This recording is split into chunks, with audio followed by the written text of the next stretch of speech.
everyone, I thought that I would just take you with me while I do a little bit of work on this journal, which is almost finished, just so that you can see a little bit of what I do and the things that I like to make. In the craft community over on Instagram, we tend to call these junk journals, but they have been called shabby chic journals and vintage journals. It just depends who you speak to, really.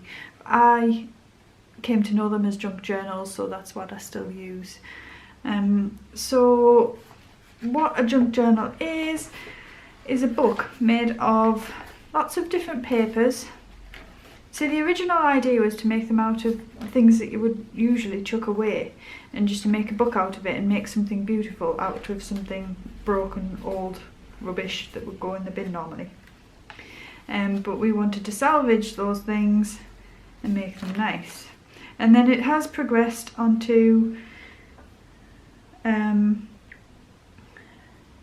making books from scratch using new pretty scrapbook papers, old tea stained paper, and just anything else that you can find, including the junk as well.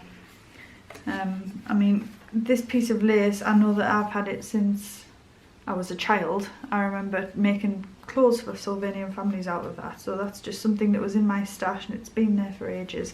And you can use all that kind of stuff up when you're making one of these books. So today I am going to do the cover. I like to put some pockets on the cover so that people can personalise it to themselves. So I'm going to put 2 pockets on the front, one layered on top of the other, and then I'm going to make a big tag to go in that as well, so that if it's empty, then like if a person hasn't chosen something to go in it, then there's something ready to go in it so it looks finished. But if not, they can take it out, put it somewhere else and put their own photographs and things on the front. I'm just going to remove my bracelets because they keep clashing on the table and it's quite annoying. Pop those to one side.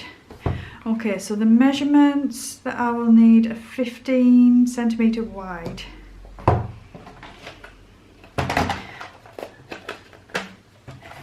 Now, I'm not always this organised, but this time I've got my papers ready. I know exactly what I'm going to use.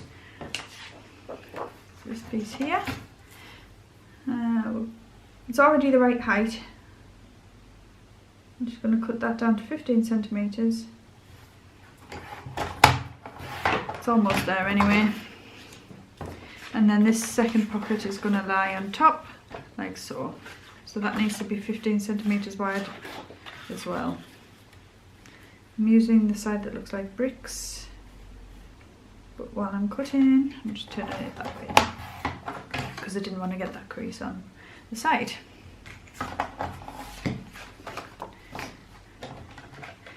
Now, shall I cut that a little bit shorter?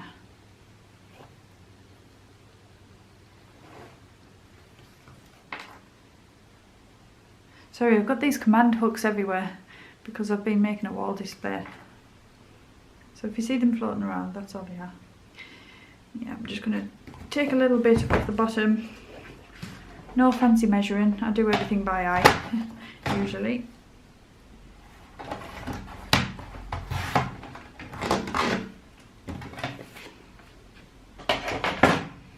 And then I'm going to ink the edges of those pockets. I always use Distress Ink by Tim Holtz and the Vintage Photo, just because I like the colour, and that's the only reason I use this one. I think it goes well with all of the tea-dyed pages.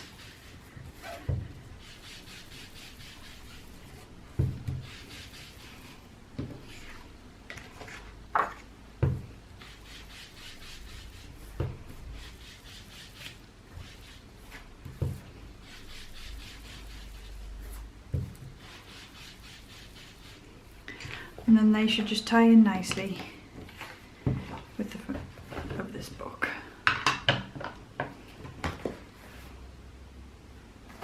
I thought I'd gotten a big inky splodge on the back there, but I managed to avoid it somehow. So they're going to be layered like that. I'll just grab my tacky glue.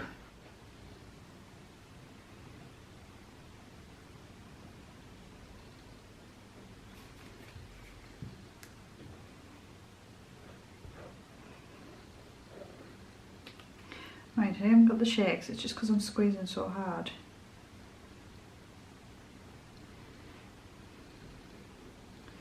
It usually takes a little while and then it'll start flowing freely again.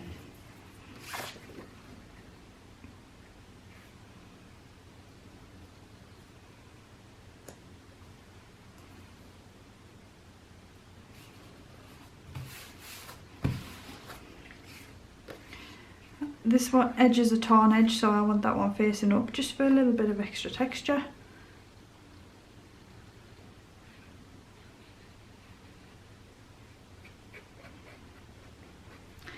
This glue really isn't playing ball today.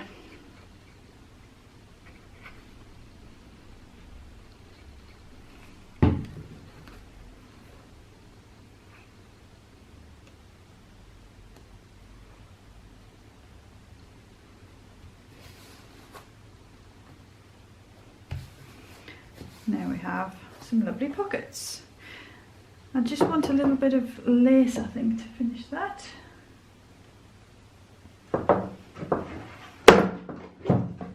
I'll show you this. So this is my big box of fabrics and ribbons and different trims. Look at that. It's like magic, isn't it? Treasure chest. And then I've got this gorgeous lace. I think I got this from the little quilt shop at Shildon.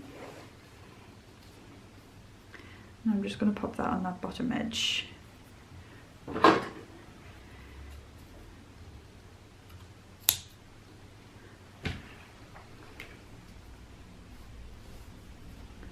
I want a straight edge on that side. Just taking it away because I don't want to snip that piece of lace that's lying underneath. It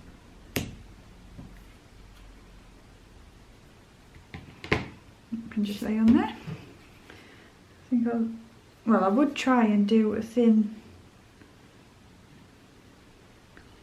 strip of glue, but whether it's going to allow me to do that so that I can still see the torn edge above.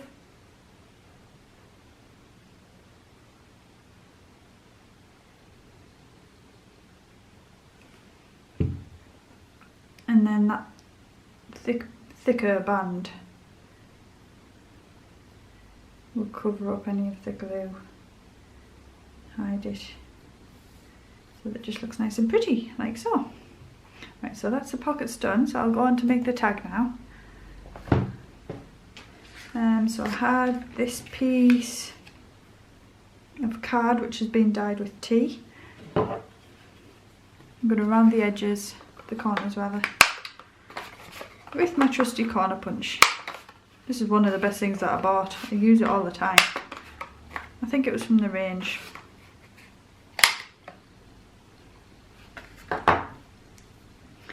So I just like the finished look that you get with that.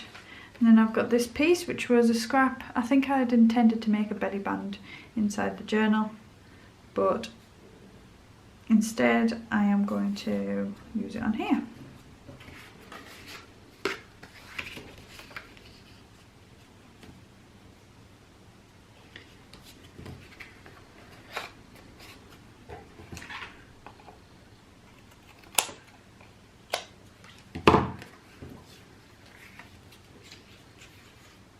And then I always save little pieces like this as well, because I'll probably use them for a little tiny pocket, or just a bit of layering on a tag or something like that. So I'm going to glue that all the way down.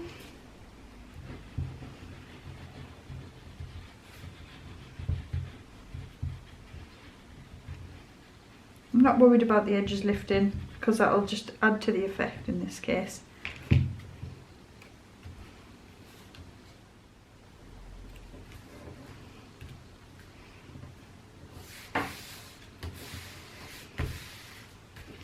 Get a good stick down.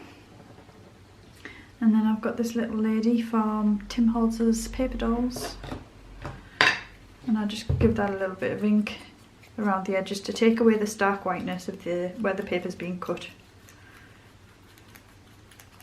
She's already kind of a brownie tinge, a sepia tinge, so it doesn't matter if you get the ink all over because it's a similar kind of colour.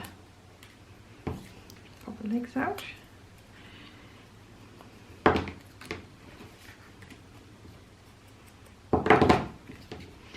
And stick her on top.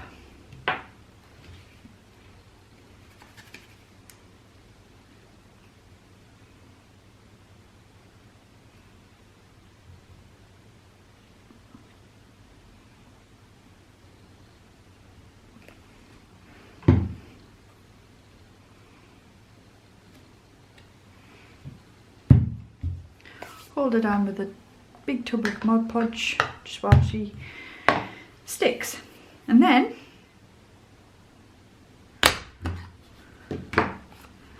so I'm just getting that hole ready to thread a piece of twine through, but what I'm going to do is just stitch around the edges to give it a nice looking border. I'll be right back after I've done that. So as you can see, I've stitched all around the edge to give it a border. Can you see? There we go, and it just gives it a little bit more interest. And then I'm going to thread through the string. This is just a scrap that I had laid around.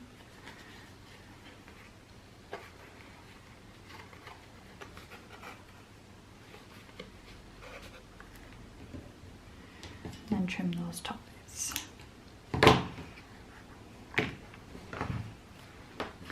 And then when it's all dry, that can just be popped in. I think sometimes I like to leave a little tassel on the bottom, but I'm not going to today. I'm going to crop that quite short.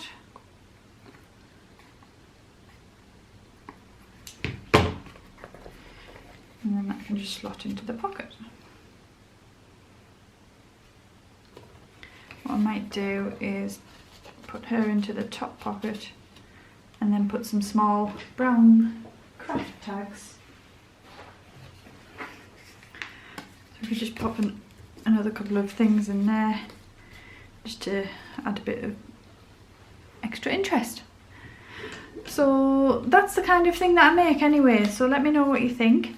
Let me know if there's any kind of tutorials that you'd like me to do for them, because I should be able to do those for you on here, and I'll see you again soon. Thanks, bye.